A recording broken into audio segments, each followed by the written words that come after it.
Pour finir les bords d'un ouvrage, on peut utiliser le système de côte-torse, comme ceci, que j'aime beaucoup. Mais je trouve que sur Internet, il y a beaucoup de vidéos tutoriels qui se foirent. Voilà, qui ne donnent pas la bonne méthode, en tout cas pas la méthode que j'apprécie. Moi, j'aime vraiment quand le rang, du coup, quand une maille sur deux ressort véritablement et bien torse sur toute sa hauteur et que l'autre est pour le coup classique. Voilà. Je vais vous montrer du coup comment réaliser les côtes torse. Alors j'ai fait un petit échantillon sur du coton. C'est pas idéal en termes de rendu, mais ça vous permettra de comprendre quand même comment on fait. Donc quand c'est en début d'ouvrage, il faut passer par un montage italien élastique. Je vais faire une vidéo également là-dessus. Mais sinon, lorsque c'est en fin d'ouvrage, vous tricotez vos côtes torse à partir du moment où il est indiqué qu'il faut commencer les côtes torse. Alors je vous explique. Imaginons que là, on soit sur l'endroit. Vous voyez en fait, c'est les mailles endroit qui sont torse et les mailles envers, pour le coup, sont classiques. Pour tricoter des côtes torse, du coup, vous allez devoir faire... Alors, je parle bien en aller-retour. Je vous expliquerai en rond comment on fait. La méthode est encore plus simple. Donc, les mailles endroit sur l'endroit sont torse. Donc, on va les tricoter torse, les mailles endroit, c'est-à-dire par le brin arrière. Donc, je ne prends pas mon brin par l'avant, je le prends par l'arrière. Je tricote une maille endroit torse et je viens tricoter une maille envers classique. Je tricote une maille endroit torse et je tricote une maille envers classique.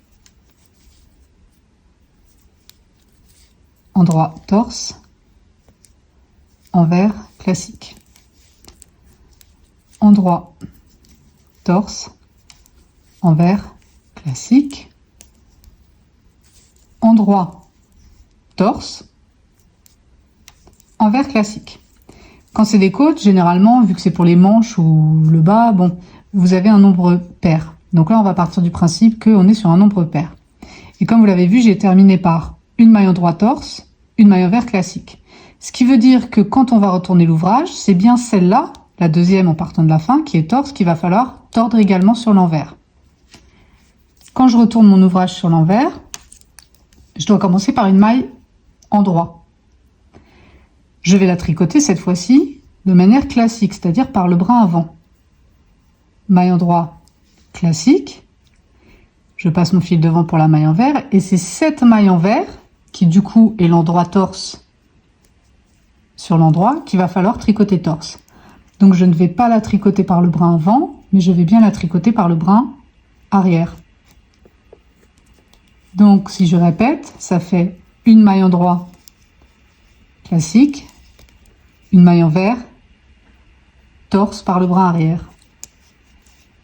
Une maille endroit classique, une maille envers torse par le brin arrière. Une maille endroit classique, une maille envers torse par le brin arrière.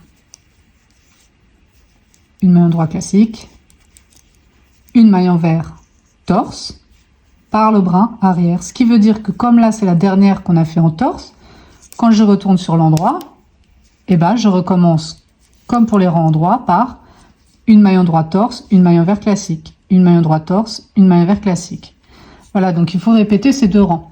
Et là j'aime bien, alors même si c'est sur du coton, donc c'est pas l'effet que je préfère sur le coton, mais vous voyez, on voit bien que la rangée est véritablement bien tendue, torse, alors que l'autre est en classique. Quand vous tricotez en rond, vous n'alternez pas un rang endroit, un rang envers, donc en fait vous n'allez faire que une maille endroit torse, une maille envers classique, une maille endroit torse, une maille envers classique, et ça tout du long en rond. Voilà, je crois que c'est les seules choses que j'ai à vous dire concernant les bords côtes torse.